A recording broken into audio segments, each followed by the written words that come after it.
Welcome along, Danny de Hek, aka the Crypto Ponzi Scheme Avenger. Welcome to another podcast session. I've got Rob Woolley here. This is my podcast, but Rob says to me he wants to interview me. So I'm just going to hand my show over to my co-host, and he's going to be the host. I'm going to sit here and say nothing. Over to you, Rob. Well, you better not say nothing. Hello, my name's Rob Woolley, and tonight we're going to interview Danny de Hek, the Crypto Ponzi Scheme Avenger. We're going to be talking about YouTubing, of course. We're going to be talking about crypto opportunities. We're going to be talking about Boomerang as well. He doesn't know any of this, and he hasn't had any access to the questions. We've got a little bit of an echo there, Daniel, just in case it's coming through. All right. Don't start talking about audio problems straight away, Rob. No, but while you're doing that, I'm going to throw the first question at you. How long have you been a YouTuber? Got it. Well, I think 2013, but not a real YouTuber. Probably realistically more about 2 years. Now, Susie's just said to us that we've got echo, so we've got to fix this. Unfortunately. Yeah. How's that now sounding, Susie? Thank you for being in here. What do you do every time we go live? She's in the. Where does she come from? Yeah, boom, number one supporter, Daniel. I know, I reckon. So are we still echoing? No, you're confirmation. All right, thank you, mate. Sorry, over to you. You're good. Okay, so you started in 2013. What was that? Casual? 2013. I don't know. My first video might have actually been filming my mate filleting a brown trout. So that was filmed off my phone, and it has to date had over 250,000 views, and my number one video. How many videos have you done that have had more than 250,000 views since then, Daniel? None. So it basically started on high. It's gone downhill ever since. Yeah, basically. I should have become a fisherman at that time. Yeah, so basically this rest of the interview could be how to destroy a reputation that started off so promisingly. So where did you think it first started to go wrong? Well, I have this co-host guy that continuously berates me because he's trying to be a YouTuber himself, and he sort of climbs over me trying to, be a bit of a peacock, really. So that was probably when I've probably known you for about 9 years. Yeah. See what you're doing, this, Bob. Okay, so right, you started off with a hiss and a roar, and you had a little bit of a break, but then you got into it. What prompted you to get back into YouTubing? When COVID happened, everyone was trying to be good on Zoom, and I had a business networking company, so I was running Zoom meetings. I think I was doing 4 Zoom meetings a day. So it prompted me to sort of get better equipment, better gear, and then I couldn't keep it together on the Zoom meetings. Everyone wanted face-to-face meetings. So long story short, I decided to start using my gear to do workshops, helping people survive and thrive in business instead. That was a failure. Actually, everything I've done since then has been a failure. Yeah, Helen is quite impressed at your equipment. She tells me that's your partner. But so how did those Zooms go with the networking and stuff during COVID? Well, pretty crappy, really. I think people just glazed over. I found, I've done a lot of I'd like to think I've done a lot of public speaker training. But when you learn how to speak and talk and be on a stage, you normally don't talk with just your head. You talk with your body and you use your hands, your gesture. But when all that gets taken away, you either have to pull funny faces or, have really engaging content. And that was extremely hard. So it kind of like died. So Fred, you've motivated me to talk with my hands tonight. So I'm going to get really animated.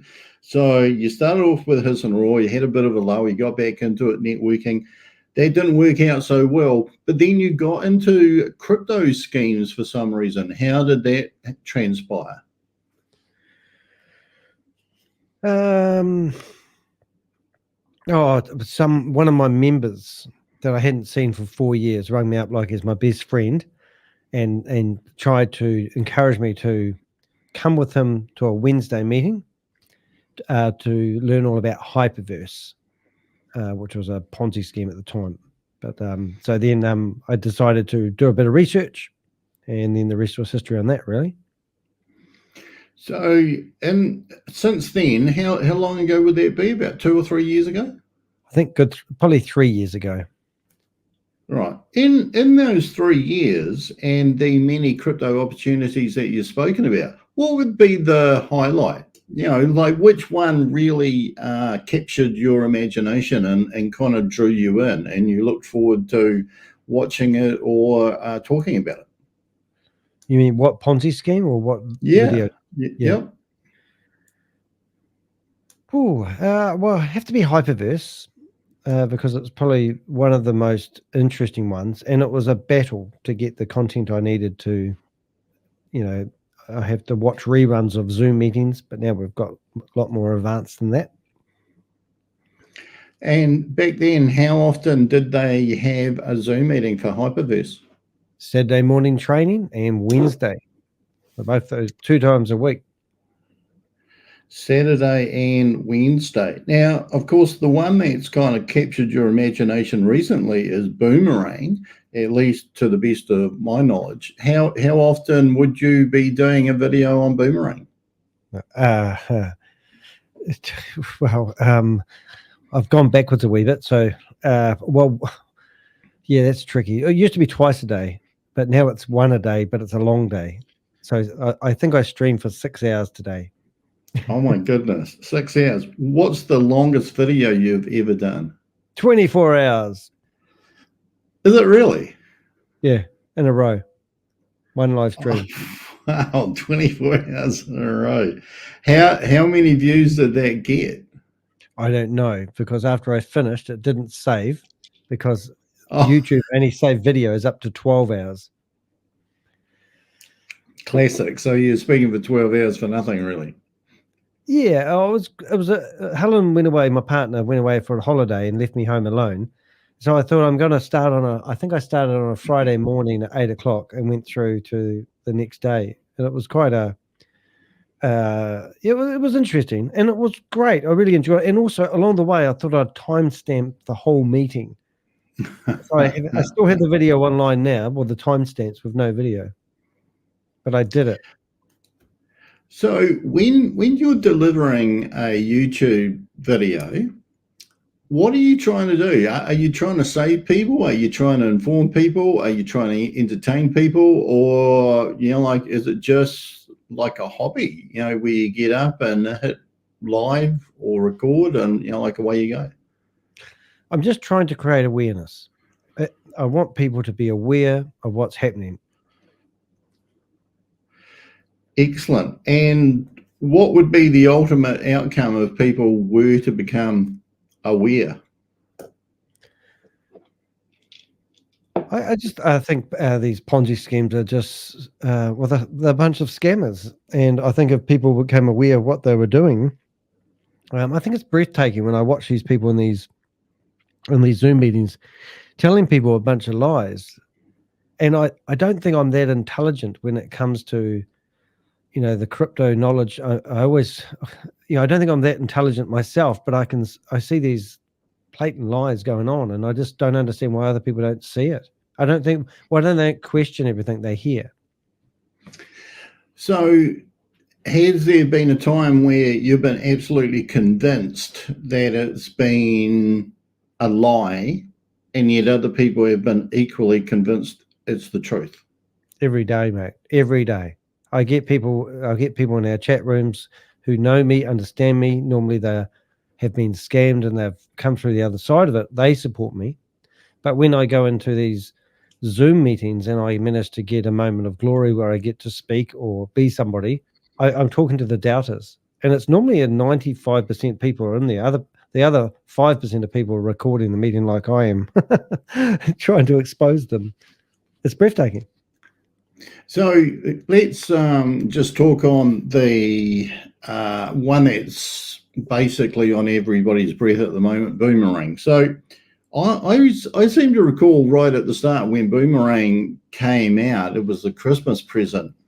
And you seem to be, I kind of recall you thought it was legit or seemed to be kosher. Yeah, I think I can remember that right at the start. I don't know about that. I mean, I can't remember actually, to be honest, because so much changes every day. I don't know why I would think. I look at every scam or every opportunity out there as a scam. I usually reverse engineer it, but no, I can't actually remember ever thinking that it wasn't a scam. But I can remember seeing what they were doing on the blockchain and then thinking it seems to do what they said. And it was only after other what I call Avengers come along and started, pulling the website apart. I think you actually gave me the most light on Boomerang when you started going through the website code. That was that every day we'd discover something amazing. Yeah, guess what we found? It was really cool. So I can remember Crypto G because I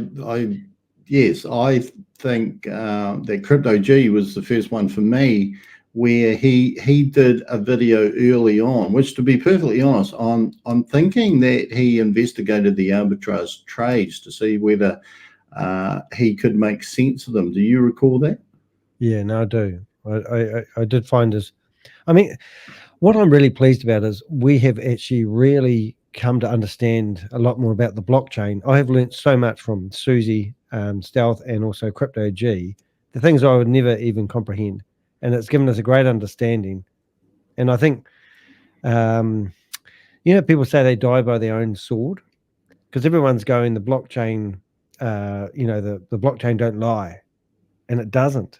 And now what we're watching unfold is them trying not to use the blockchain, claiming that people are going to copy their IP or their platform, their code, and their smart contracts, and it's just ridiculous. But it's quite funny that they're now trying to get off the blockchain because we've turned them inside out when it comes to their blockchain. If you know what I mean.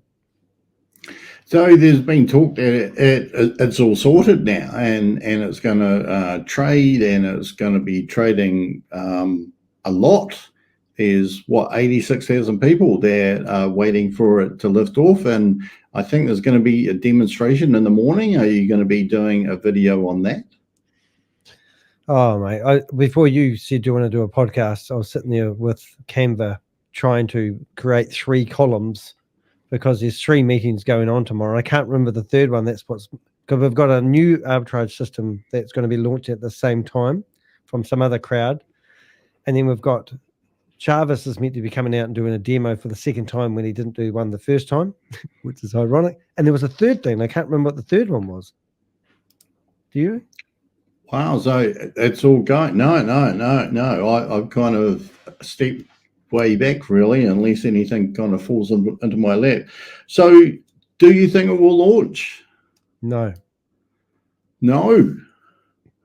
Would you like to tell the viewers why not? Well, launch, maybe.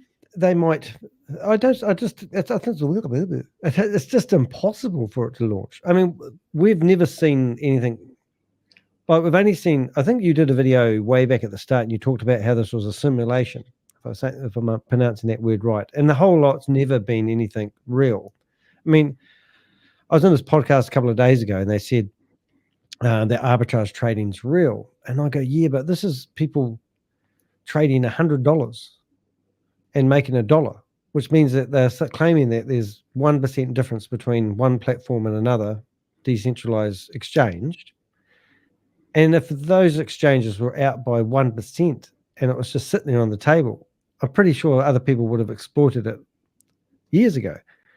Arbitrage trading to me is, millions of dollars being traded on one platform to the other. The fact that they say that you can borrow, $3 million worth of flash loan money and you can go trade up to $100 and make 1%, it's just ridiculous. but no one seems to be talking about that. I've got a noise here. The logics. No one does the elephant in the room. No one says, well, hey, if they, wouldn't you be able to? And so anything they've done in the past, they're claiming sort of a wee bit of a victory, but there's been no victory. So it's all veneer. And now they're going to claim that they're going to launch. What the hell are they actually attempting to launch? That's what I'd really want to know. So what if they did launch, and what if it did actually prove to be arbitrage trading? Well, there's another side of it that I don't like. Let's just say it's real and it's genuine and Danny had to eat humble pie, and I don't really care about that. I don't like the fact that they're selling between 500, I think they're $5,000 and $10,000 licenses, and they are paying the affiliate platform 65% of the sale price to run the platform. So the multi-level marketing side of all these Ponzi schemes, they're all starving to find a product, but the commissions they are paying people. Now, Hyperverse, 52% of the money went back to the multi-level marketers. Now with Boomerang, we only just found out this a couple of weeks ago that people were saying, well, you haven't delivered the product. How about a refund? And Chavez goes, oh, yeah, I refund you. And then I think Carl came out and said, well, we can't. It's not going to be easy to refund people because 65% of the money that people have paid for these licenses has gone to the affiliate marketers. And I'm going, why do they get 65%?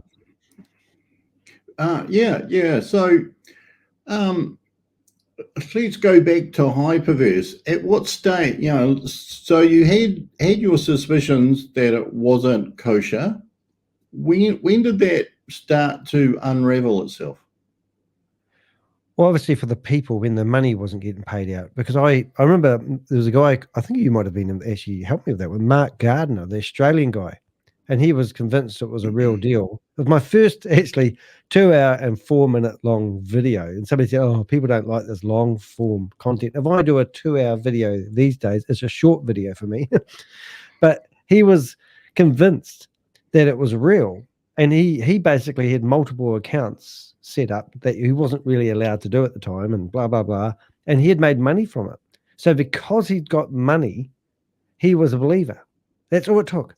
And the ethics behind it, I don't know, ethics, either what they were doing, like there's going to be winners and there's going to be losers, but the fact that he was winning because he was getting the money, anything I said, he just would not, he thought I was an idiot. And he won't so talk you to me. think So you think that some people are perhaps aware that some things that they're involved in may not be quite on the up and up, but the rewards that they're getting paid out and the money that they can withdraw, at least at some stage, kind of allows them to, what's the word for it? Press on when, if they weren't receiving the rewards, they may stop. Is that what you're saying? Yeah, definitely. Because they were, like, especially with Boomerang is actually a brilliant scheme, because people were getting paid money into their MetaMask wallet. So it was just brilliant. So people all of a sudden don't question anything but the money talks. So it's just, yes. And that's just, that was the hardest thing to convince people. Where does the money come from? And same with all these Ponzi schemes and scams. Where does the money come from? It's somebody has been told to put their, the guy that rang me up and said he put $5 million into Hyperverse thinking he was going to get $15 million back in 600 days. So what would, when do you know? Yeah. Okay. So if you're involved in something and it's paying out rewards, or it's paying out, like regular payments or whatever, like we heard about one today where they're going to be paying out like 0.7%. At what stage, like how long after those withdrawals dry up would you think that it's collapsed? Well, they don't want them to collapse, because I think if they keep them going, they give people hope, and people will stick around. Like we watched Boomerang take people's money, and 100 days later they still haven't launched, and people are still believing, it's going to happen. So I don't know. I mean, does it need to collapse? When did even Hyperverse took 2 years, 18 months before that theoretically collapsed, and the money was long gone. Now, I was following some of Hyperverse at some stage, and then I was following some of Hypernation, which was what came after Hyperverse. Was there a time when they actually announced that it's all over, or did it just kind of fade into the background? They had a time where they had a smart contract that got pulled, which smart contracts theoretically can't get pulled. But I remember Sam Lee going, "I can't believe they've done this," and he's going to have a word to them, and then the contract got reinstated or something like that, which was ridiculous. Sort of, the fact that they're going to pull this smart contract, that smart contracts are there forever and a day, and it's just made a mockery of the whole lot. So, I don't know, what was the question again? Well, yeah. Is there a declaration? Hi everybody. You're involved in ABC project, and unfortunately, ABC project has failed. Do you ever hear announcements like that? No, they just don't. They just don't do that. I can't actually. I have to really think about that. It's a good question, Rob. Like what's one? Well, VidiLook, for example, they come out and they said everyone stole the money. Hyperverse, yeah, they actually said that somebody had hacked into the system in January, and they took all the money and they were holding them for ransom. But then they had a word to all the big exchanges and said, do not move any large amounts of money off the crypto exchanges. And they were talking about people like Binance because somebody had stolen all the money on Hyperverse. So then the person couldn't get the money off the platform or move it around or break it up to get it out. So then they decided that they would offer them a $400,000 finder's fee for finding a bug in the system. Speaking of bug, there's a fly flying around my studio. There's flies in your studio. It doesn't even look like you have a fly. There's a fly squat in the back room there, if you can grab that. I've got it. So if you're a Buddhist, look away. Look away. Okay. So I haven't finished the story. They published a blog. Sorry. They published a blog. You got fly destroy. They published a blog about it. Somebody, I think Sam Lee criticized it, and then the blog was removed. And then I managed to record the blog and put the video out showing this, their claim that some hacker had hacked into their system. That was because Sam Lee was coming out and basically exposing Hyperverse and the leaders behind it. So they panicked and come up with their version of their story of what happened. Interesting. So because there's a lot of crypto schemes that fall over, do you think that a crypto scheme today, like for example, and we'll say Boomerang because that's one that I know is actually going, it's a crypto opportunity that is going. Do you think most of the people that are in Boomerang, this is their first time? Or do you think, or have you seen people that have moved from one to the next, to the next, to the next, despite many of them falling over?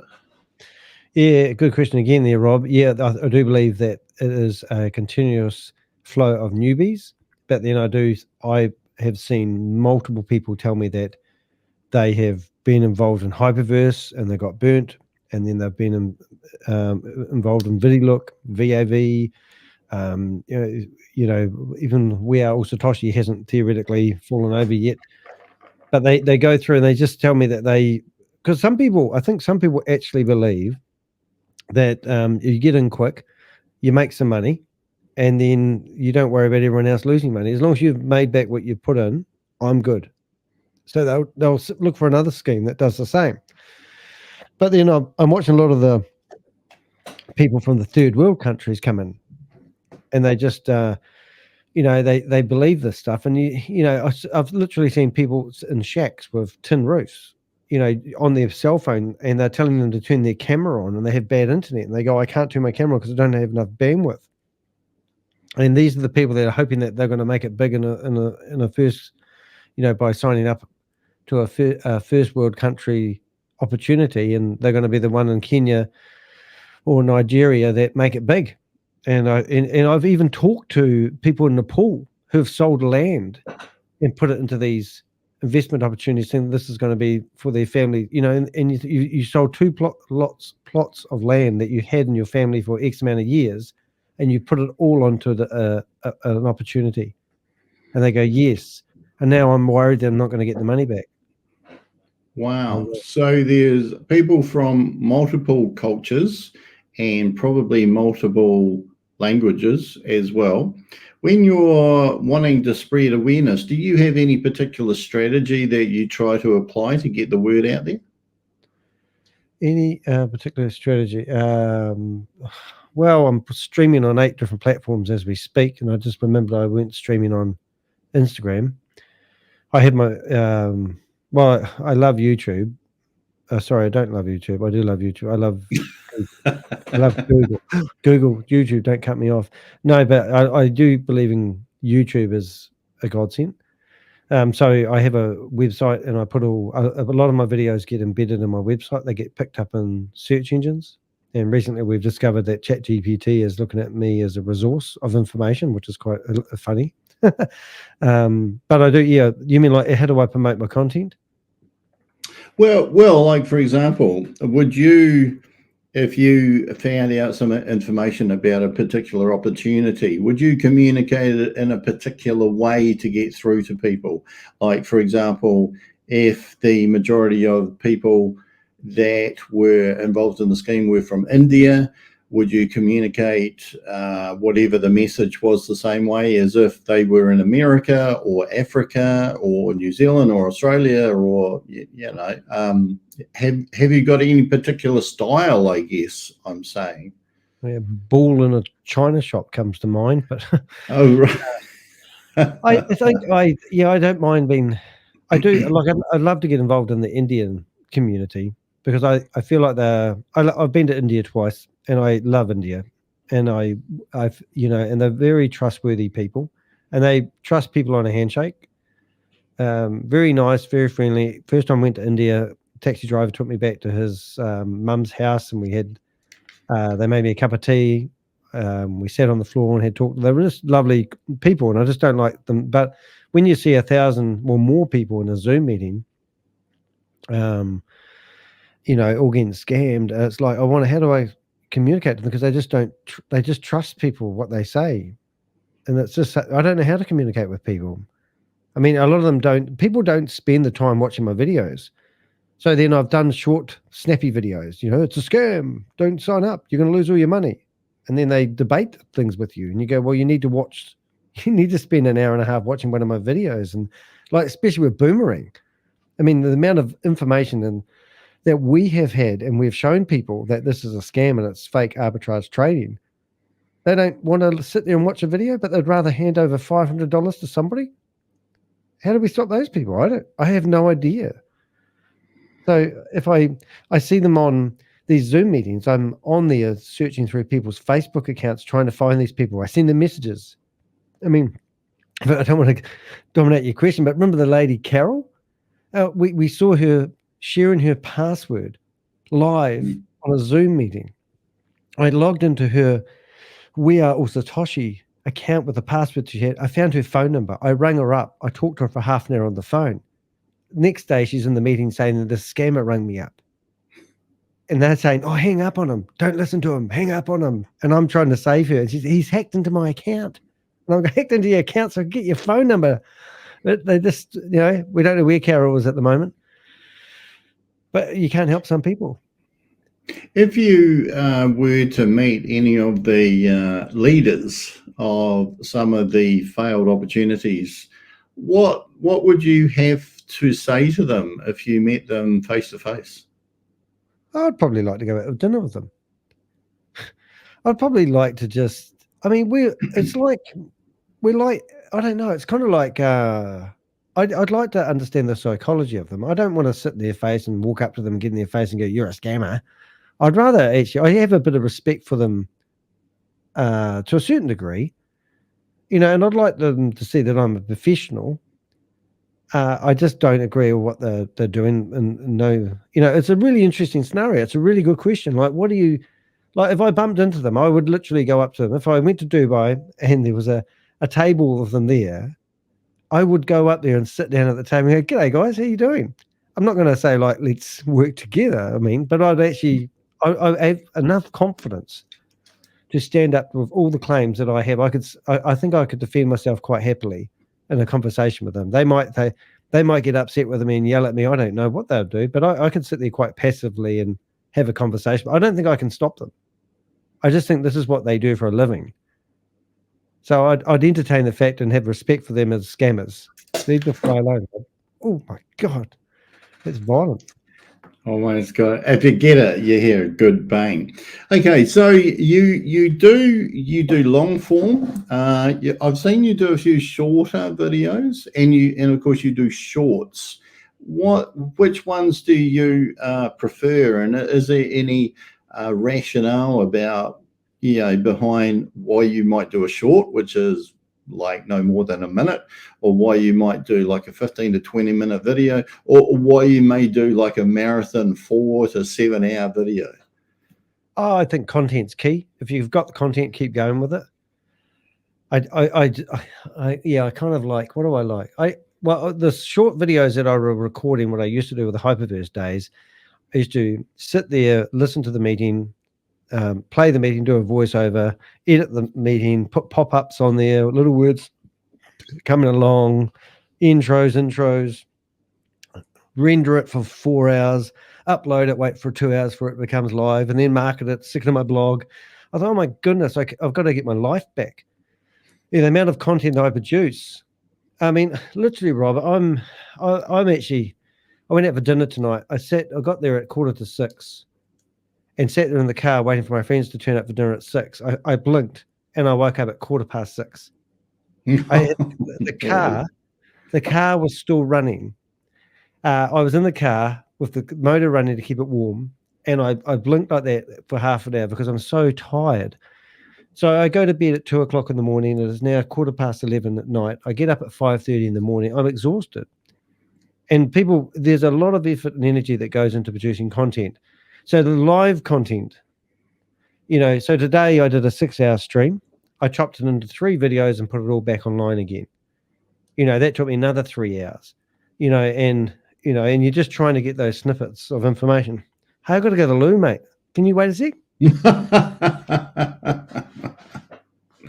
Yeah, so there are many types of content that you can produce. If you're a YouTuber, you can produce a short, which I think the most common periods of time are 15 seconds or 60 seconds, and you can do those live, or you can do those as a snippet of like a pre-recorded video or something like that. And then there's where you actually produce a video. You're not online, but you produce a video in your studio, home, wherever, or you put together various parts of videos and content and weave it, edit it, etc., to tell a story or to convey the information. Or you can go live. And of course, lately, most of Danny's videos, at least from what I've seen, have been live like we are now. Sometimes that can be quite apprehensive. So I was just saying to the audience that there is basically the recorded and edited videos, and then there's the live videos. Do you have a preference for which one you prefer? I love lives. I think that's me. I love watching CoffeeZilla. And it's bloody hard work, these lives. Like I was sitting there busting to go to the loo, right? Don't drink that stuff, right? But life happens while you're live. Like you have to let your cat out the other day because the cat was clawing at the door. And then it's going to destroy the carpet, yeah. And then you think, well, actually, I like the live thing, and because you can interact with the audience. Like we've got Susie in here now. We normally have Bob. We've got KB Coda. And somebody new as well, which I can't pronounce, Miss whatever it is. I'll probably, and we get, and I love that. I love the interaction. Don't know that name. How do you say that one? It could be Miss Carloon. Yeah. And I think, so I really enjoy the live aspect of it all. Oh, look, and somebody else in there, you have to read it. And being dyslexic, man, you get away with murder. Hello, Can't read Patrick. Patrick. Oh, see that? Why does that not look like Patrick to me? Probably because it's possibly a Scandinavian spelling, I think. Because it's not spelled right, is it? Yeah. Oh, sorry. Well, it's spelled right if you're in Scandinavia, of course. Oh my God. So, there's Josh. Oh, look, the recorded. There's a recorded and there's a live. Do you do any preparation, like before you go live? Do you have any notes? Do you have any idea about what you want to create? Do you plan anything if you're going to do an edited video? I'm always thinking of what I'm going to talk about, and I do. But honestly, 5:30 in the morning, I'll get out of bed tomorrow. I'll have a quick shower, and I get in here. I've already done my thumbnail. I've got the meeting ready to go. And I literally press play. What do I call it? Start, stream. And then my brain starts thinking, what's the first words that are going to come out of my mouth? Then I'm trying to get a Zoom meeting open. I'm trying to get 3 Zoom meetings open. And then I'm going into the WhatsApp groups. And because I don't read very well, I'm trying to scan information and I'm trying to find important things that I need to know. But people in the chat room, like Susie's a very, very dominant person, will actually give me tidbits. Check your mail. She'll send me a message, a private chat, and I get these snippets of information. That's why I want you to use StreamYard, because StreamYard is actually a really nice way of interacting with your audience. So I sort of make it up. I just basically start talking, and I don't, honestly, when I open my mouth, I have no idea what's going to come out. I think a lot of people could vouch for that. What does that mean? Yeah. But I think being authentic is amazing.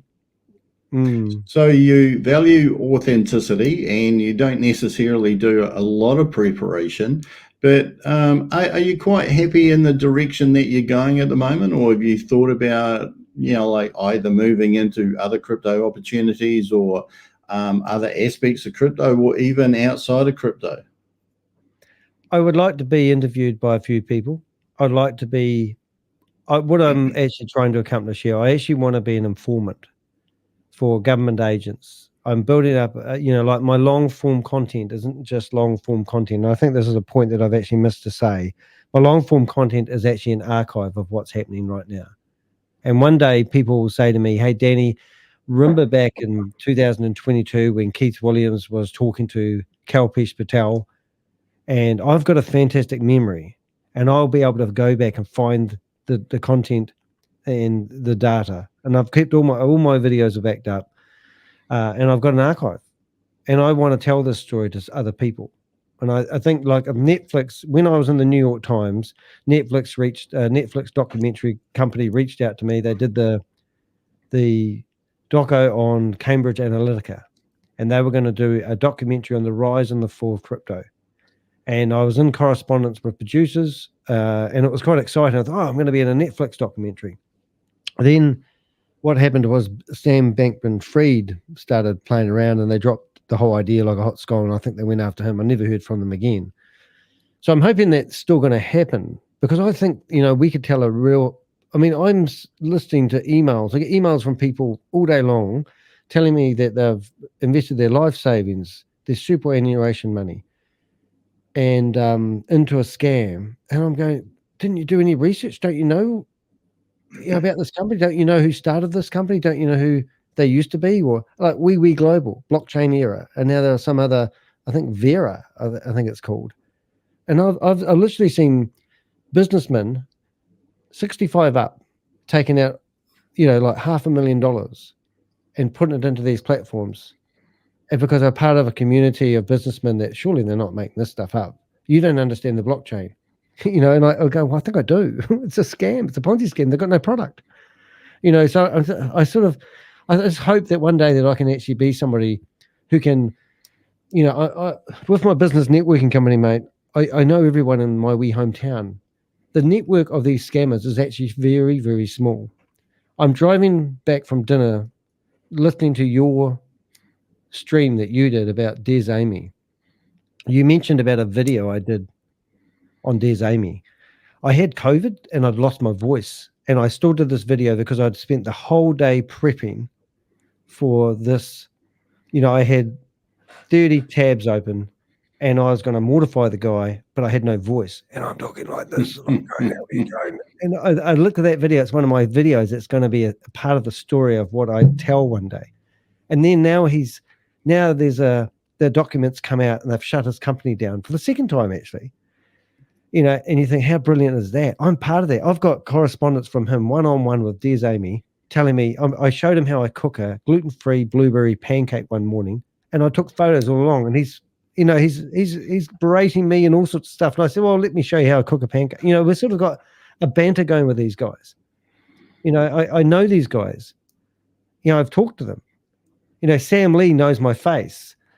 Kalpesh Patel knows who I am. I rang up that lady, Nandi, the other day. I think what did I have the other day? Nandi? Yeah? Yeah, how you doing? It's Danny de Hek. You may have heard of me. We're just doing some... No, I'm not heard of you. She's lying. Oh, haven't you? Oh, I'm associated with Sam Lee. I know you're associated with Sam Lee. Oh, I don't even know Sam Lee. But at the 7 I'm sleeping. You've been doing Vend productions. Oh, she doesn't know Sam Lee, but she's left. So that lady there does know me, and she knows Sam Lee. That was the lady that was running Vend for him after May Summer Vu. And we got a phone number and rang her up on the spot.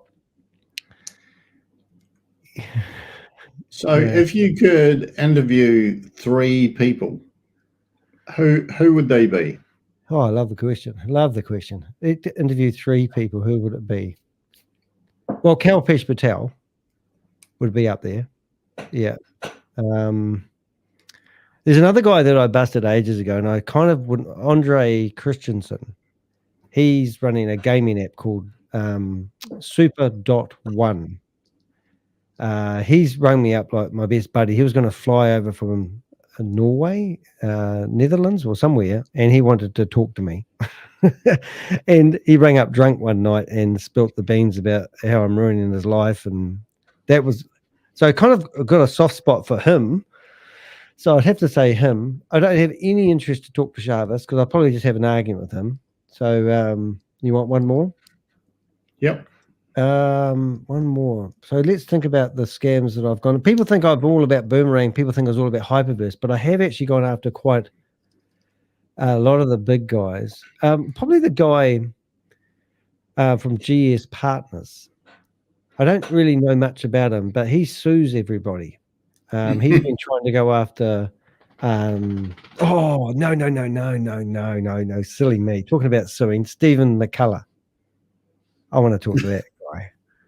Forget about GS Partners. Stephen McCullough, because he's the guy that tried to sue me in the New Zealand High Court last year for $3.8 million. And that was actually quite a scary thing to happen. But I had amazing support all around, really. And I also learned how the process. Am I saying that right, Stephen McCullough? I always pronounce this wrong. You think of somebody who's going to sue you? I think so. Yeah. Yeah. But yeah, I'd love to talk to him. Now he's gone. After we won that case, because my lawyers told me I won because he filed a discontinuance, but we didn't back down. Hour and a half before the High Court judge opens the file, and I'm in the courtroom, they filed a discontinuance. Now, since that's happened, we haven't heard anything from him. He's like disappeared. So that's a victory. That one, like Carl Harveston today, he's deleted all his videos off his YouTube channel. That's a victory for us. May Summervu's claiming that I'm a bully and I'm ruining her business. That's a victory for me. So by going after these guys, and I don't believe that the authorities, like with Carl Harveston today, we found 10 newspapers, we found politicians, we found the organization that filed the complaint. I forgot what it's called, their version of sect or whatever it is in Canada. And I carbon copied them all and did an email. And he said, I've ruined his life. And I go, great. And he said, he's never scammed anybody in his life. Yeah, great. But, so I think that's what I like when we stop these guys, because I don't think anyone's really interested in doing anything about them when it comes to the governments. But if we can cause disruption and they are freaking out at home, then I'm quite happy about that. Cool.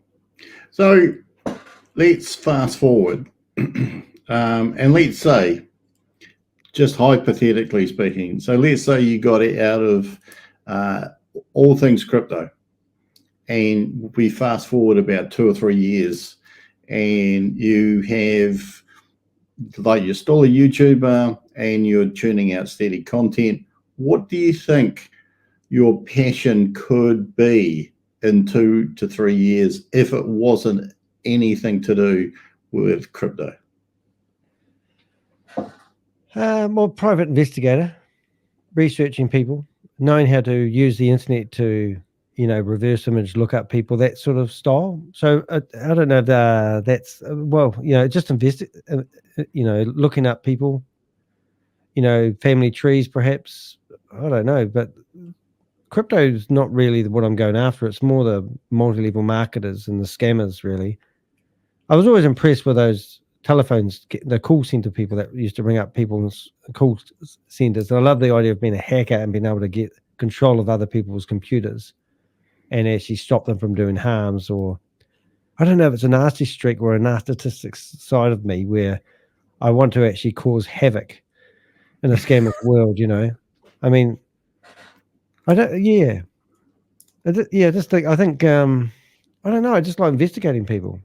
I mean, I don't think I can keep this up at the speed I was going. So, I actually find it quite hard at the moment to carry on right now, to be honest. So just to come back, kind of full circle back to YouTubing and content creation and stuff like that, there are various parts of creating content for YouTube or any other social media. What out of the audio side, the video side, or the ideas side do you enjoy? What have you enjoyed learning from, and what do you continue to experiment with? Well, I love better quality video, smoother. I love to be able to get online quicker. I enjoy creating all the thumbnails. I love my PodTrack P8 device here, which is the sound. I love being able to hit a button. So I just love, I don't know. I just, what do I like the most about what I'm doing with the gadgets? I don't know. I just like connecting with people online. I mean, I love the relationships we've built up with the Avengers. I mean, I loved, somebody said today, so I was in that podcast, which I can't even remember the name of. The guy reached out to me today and said that they want to start up a trust of some sort. And I thought, wow, that sounds exciting. What did he say? He said, thanks for not. He wants to start up a non-profit as a place for like-minded people to coordinate actions. So that sounds pretty exciting. So that's an American guy who sounds like he's in the 60s plus. He's been busting scams for quite a long time. And we did the podcast with him and another guy, Peter and Steve, I think it was. Scott, I should say. I should remember his name because I've got no memory for names. But anyway, that sounds like I'd love to have an organization behind us, literally called the Avengers. And everyone that's part of it is called an Avenger. And we somehow fund this. We get enough money to, give us back the, like that pierogi guy. I like what he's done. He's my hero when it comes to, he's networking with other people in the industry. He's not trying to just, like, people accuse us of being YouTubers and we're just trying to get clicks. And that's the lowest form of intelligence when somebody says that to me.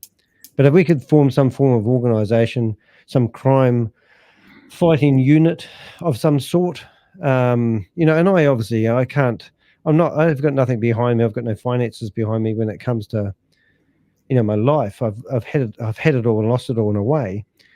But I'd love to be able to make a living out of this. And I'm not talking about, $200,000 a year. I'm saying if I made $80,000 a year, I'd be happy to do this. I don't want for much.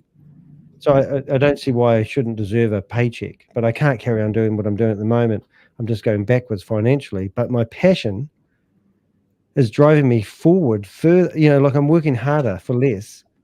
And I don't know why. They asked me in this podcast, what do I do this for? And I go, well, I just feel like it's my place, my thing. I'm that guy. That's what I do. That's what I'm good at.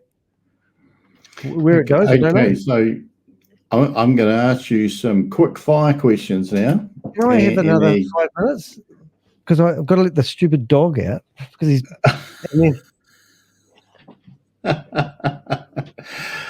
So just continuing on from where we were before, Danny mentioned there that he wished that he could get online quicker. And one of the interesting things is that, yes, you can just literally hit one button on your iPhone and go live, or at least you could go live in a matter of seconds. But one of the interesting things is that you usually want to set up your title and your description and maybe a thumbnail and put your tags in, so that people actually know that you're going live and people actually know what you're going to be talking about and make that decision whether or not they're going to tune in. But of course, the interesting thing when you get into YouTube is that you realize that how you envisage the video might turn out in your mind is actually quite hard to create, because instead of just kind of recording what is in your mind's eye, you have the lens of a camera, you have the microphone, and you have to kind of manage it in a certain way.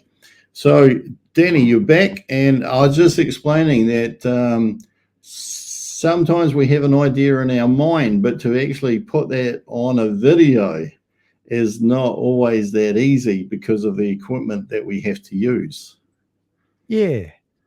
I think if we had what we have right now, 2 years ago, we'd be a lot further ahead than we are.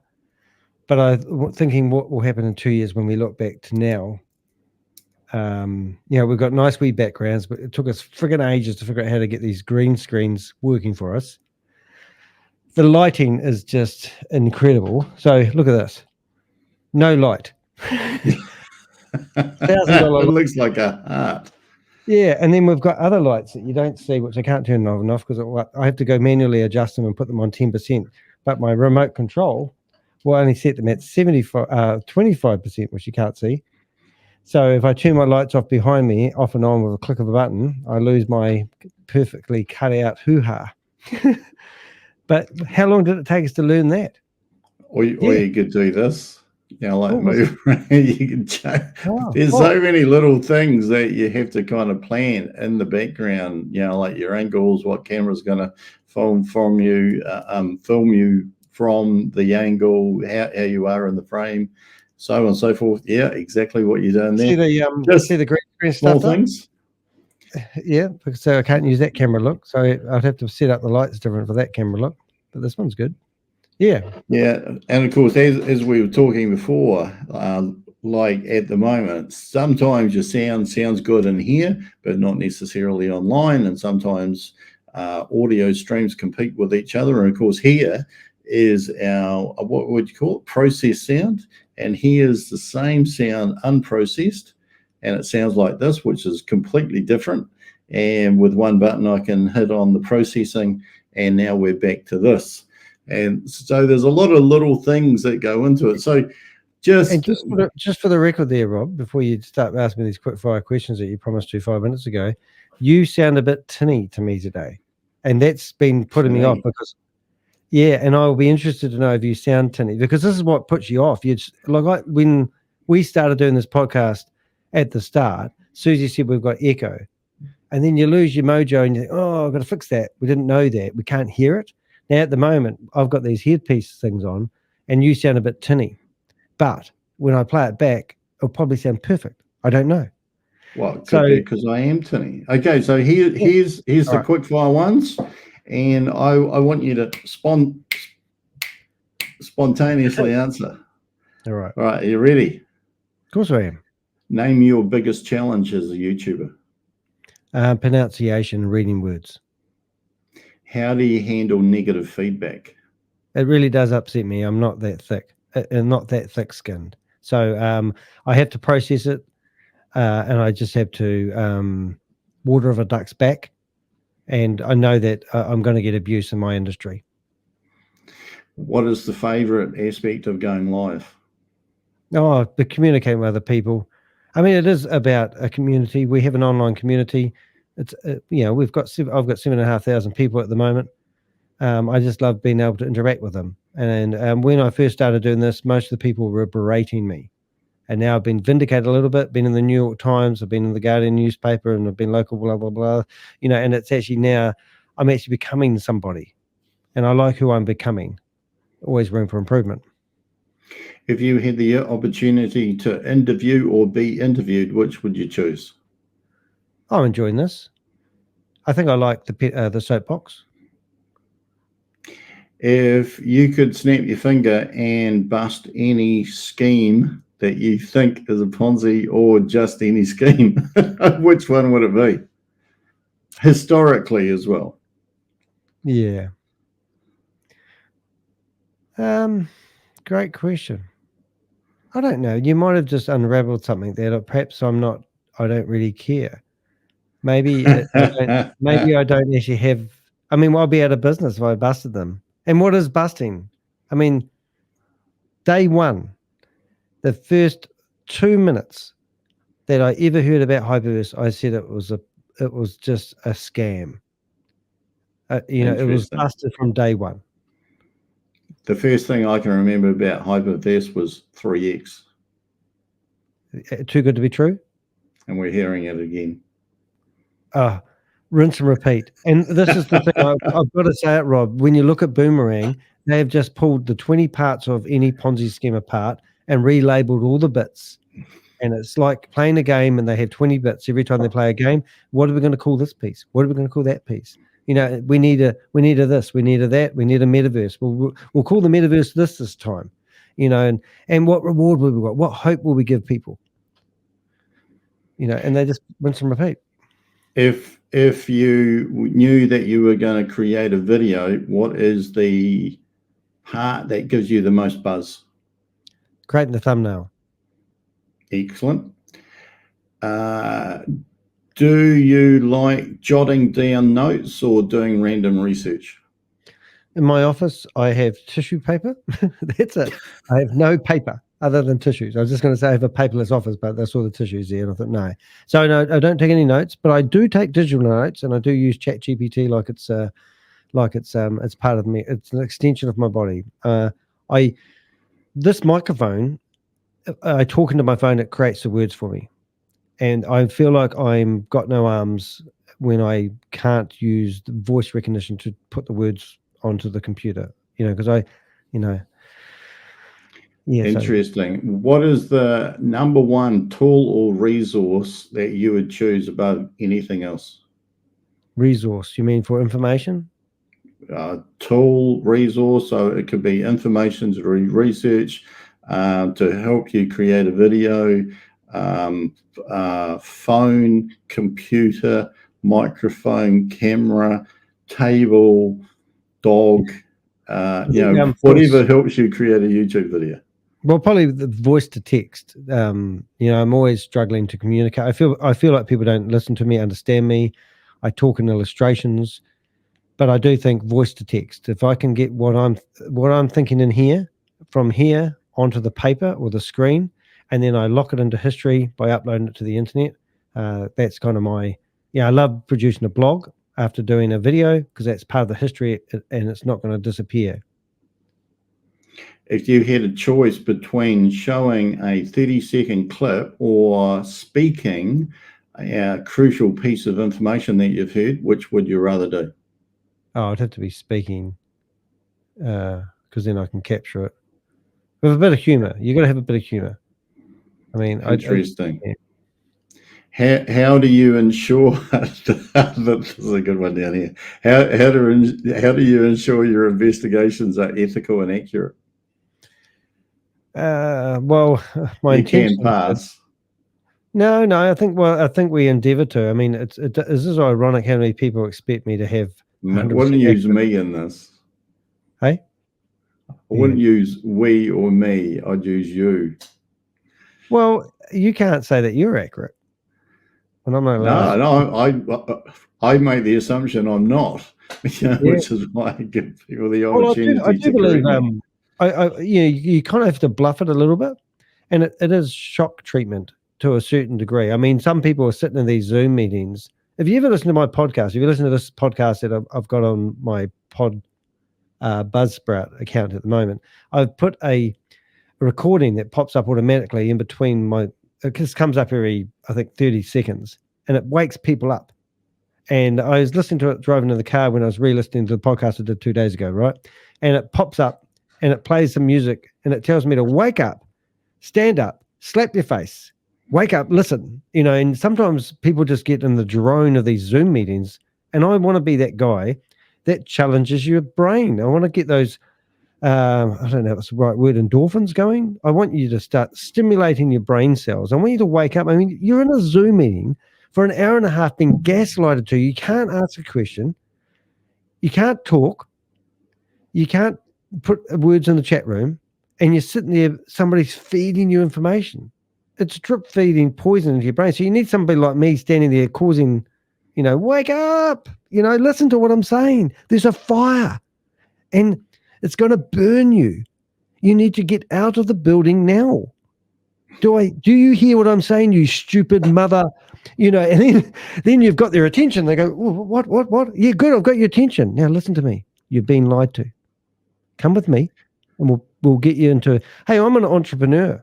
I don't want to see people thinking that they can put their money into a Ponzi scheme and get 3 times their return on investment within blah. Why don't we come up with something you can do? Why don't we find something you're passionate about and let's make it into a business? That's more exciting. Quick fire response. Okay. What is one video that you think of immediately when you think that you made an impact? Oh, it'd have to be my Stephen Reese Lewis video.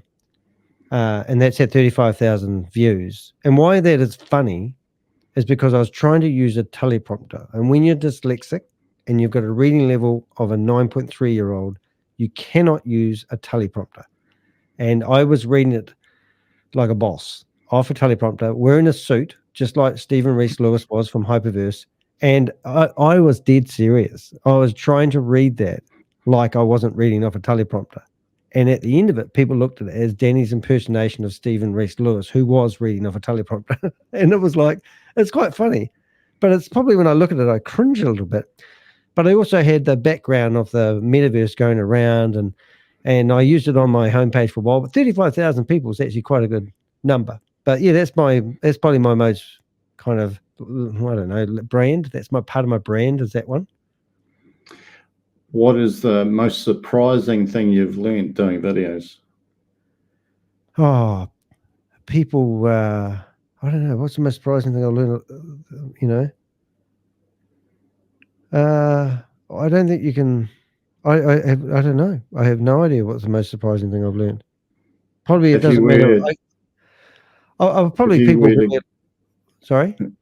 We'll move on from that one because it kind of leads into this one. If you were to give people some advice who wanted to do videos, one sentence, what would it be? Start today. Cool. How many subscribers would you like to have in the next year? I don't care. I want to go back on the other one first. I want to be good today rather than perfect tomorrow, because tomorrow never comes. So start today. Okay. How many subscribers? I don't actually care anymore. I know that you're trying to build your subscribers up at the moment, just putting it out there. And I listened to you talking about it. And I think, yeah. No, I'm not. I'm heading off in another direction at the moment. Yeah, but you're trying to find content that people want to listen to. And I think that I've picked a niche where I don't think, I looked at We Are Satoshi's YouTube account today, and they had 20,000 in one of their YouTube accounts, and another one they had 10,000. And I currently have about 7,500 subscribers. But I don't think I'm going to get, like CoffeeZilla's got, I think, 3.6 million subscribers.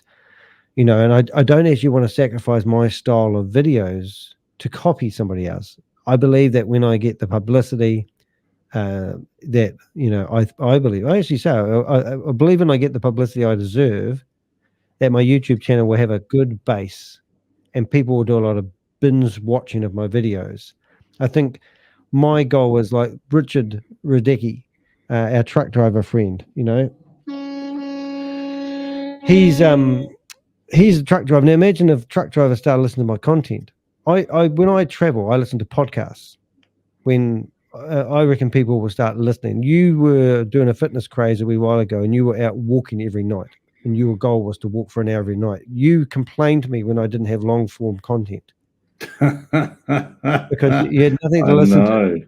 Yeah, and I believe that's my niche. I'm a long form content YouTuber, and I believe that's where I want my YouTube channel to go. And if I get a bit more publicity, I'll get that snowball. I've done lots of things in business for myself, and things do snowball. And sometimes it just takes a couple of years to get that momentum going.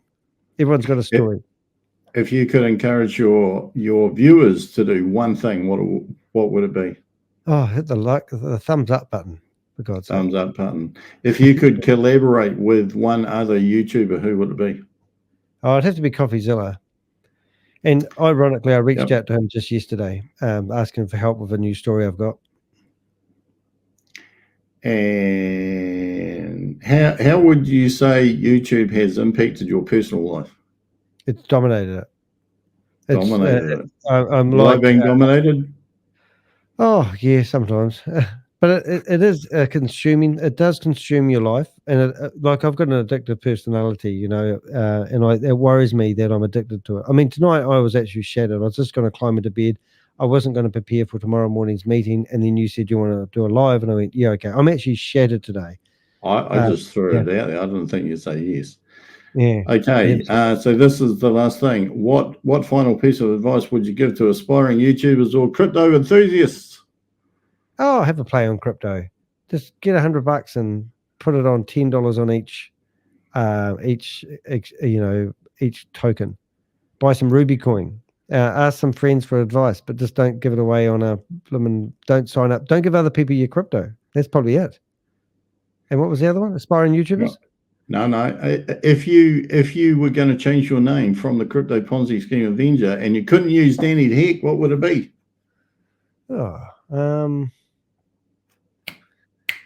No, quick fire. I have no idea. I don't know. The Pixelator? I have no idea. The Pixelator. I like my name. I do like the name. Yeah, I don't know. I have no idea. Gadget Man. I've got my other side of it is I am actually a cult survivor, so to speak. And I've had a pretty hardcore upbringing when it comes to religious cults, and I have actually started over my life quite a few times. So I think if I had a name, I'd probably want to reflect something that it would like resilience of some sort, you know, like, and I'm quite a sad person. People don't realize that, you know, like sometimes I'm just, I'm an emotional, sensitive guy, you know, and I have a heart of gold, I believe. So, I mean, something that connects with people. I love connecting with people. I love being a communicator. If you go through my website, you'll see that I call myself a connector, and I love facilitating relationships, probably a relationship buster or relationship something or other. Anyway, there's a whole lot of names. You make a name out of that, give it to me.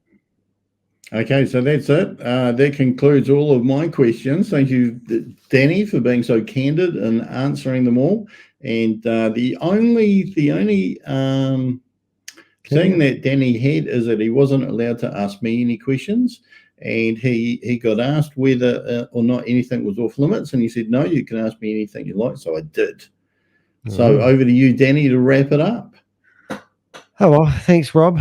I think if I were to give a message out to people, I mean, we do have a few shits and giggles and whatever, if I'm saying it right, but we really are actually trying to gather information, help people. So we would love it if people reached out to us. We'd love to interview more people. Even, you know, like Shavis, if you ever watch this one day, we'd love to interview you. You know, I think seriously, we want to know what drives you guys. I mean, we know it's a game. We understand what you're doing. We're not stupid. I mean, mate, some of you said to me today in a text, she said, I'm not as stupid as you think I am. And I said, well, how stupid are you then? And I thought that was quite funny. That was my response. But I mean, I'd love to sort of get involved more in what they're doing. I'd love to be that hardcore journalist guy that interviews these people that are running these scams. And the only way we're going to do that is by having a few more on. Like Jan Gregory agreed to an interview, and I've got a placeholder. Now he probably thinks, I don't know what he thinks, but I'd love to interview him, and I'd give him the questions beforehand. He can give me candid answers if he wants, but I want to get to know these guys. I'm part of the community. I'm part of the friggin' scam community. Do you feel like, well, I can't ask you a question, but I can only assume that we're part of this circus show. I mean, we're the guys, and I think for a small community of YouTubers, we've actually infiltrated their. We control the narrative. And I think that's something that I'm proud of. I think whatever happens to my YouTube channel tomorrow, like literally I was so tired tonight, I was just going to go to bed. I wasn't going to do a show in the morning. But I think we have made a difference. And I think whatever happens going forward, I'm proud of what we've accomplished to date. So anything from now going forward is a bonus. So we appreciate people who join in and encourage us to continue. And it does, those nice comments we get, the people that support us, it really makes a huge difference. And I probably just really want to say thank you, because it has been 3 years of something that has fully consumed my life. I mean, to sit in front of a computer for 24 hours talking non-stop. At one stage, I fell asleep, and I was and the phone starts ringing because people, Danny, wake up. I think it was within the 24-hour thing, but I've done some long streams. So it's a real community out there that want to fight and make a change and make a difference, and we're part of it. So, hey, Rob, thanks for being on my podcast, and thank you for interviewing me. And I will honestly listen to this in the morning, and I'm looking forward to hearing what I sound like, and I'm looking forward to seeing what we come across like. And also, it wasn't the 24-hour stream. I think it was Richard Raymond. Susie just said that. So, and I love this StreamYard. You got to get StreamYard. Look, I can pop things up on the screen like this. We can see for more Rob content. Look at that. That's our helpers. Oh, she's a good girl. She's a good girl. Yeah. So click on those links, and Susie, you're absolutely awesome. And we'll get together one day. I mean, that's probably the one thing I'd really like to do. If we don't know what Susie looks like, we don't know where Susie lives, we don't know where Bob lives, we don't know where he lives, we know what his shoes look like. We have met Crypto, but there's a lot of people that have provided us anonymous information and support us amazingly, but we still take hours out of their day every day, and that's pretty amazing that they support us. So it's a victory all around, I reckon. Hey there, Rob, we're going to sign off. Any do you want the last words? No, I'm fine.